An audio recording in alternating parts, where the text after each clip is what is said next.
Kuma, who's a pirate now, sinks all the ships and gets his bounty increased.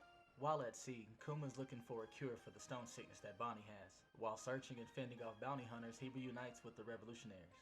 Dragon and Bello Betty tell him that he's in the newspapers as a tyrant and a pirate now, but obviously they don't believe it. We're all used to the world government spinning narratives as they please. Betty also takes the time to ask Kuma if she could become commander of the Eastern Forces, seeing as the position was recently held by Jenny. Kuma says yes and is happy that somebody with Betty's personality is going to take over Jenny's position. We see her putting in work in the present time, and her pump fruit is very useful. She can encourage and inspire people's emotions and bodies, giving them increases to their will and physical strengths. While talking, Kuma tells Dragon that he's been seeing what's going on in the world, and is curious to what the revolutionaries have been up to. He wanted to come back to the army and help, but he had to stay with Bonnie. Dragon tells Kuma that he's got some information on his situation actually.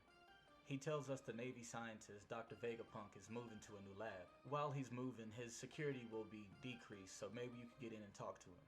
Vegapunk is a genius in all fields of science, so medicines and healing is not completely out of the question.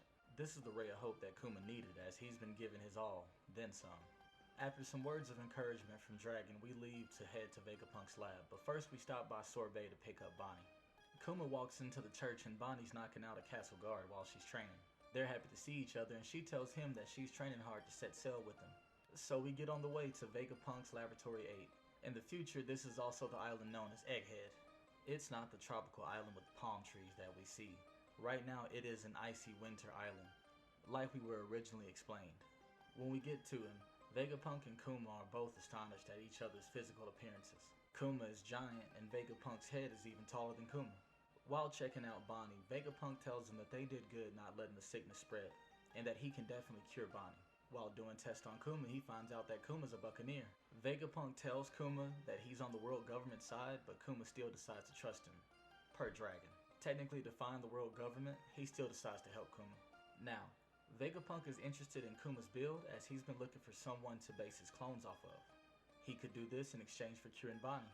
This is most likely the same thing that Judge did with his clones. There was an original he probably found with the most suitable body type. We see Fearless Bonnie playing with Sentomaru's axe. So Kuma won't decline Vegapunk anyway, but he does ask what his clones will be doing.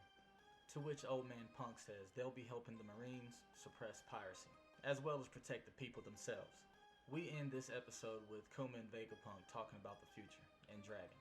Pretty sure Dragon wouldn't like Kuma, a revolutionary, having clones that are working for the world government.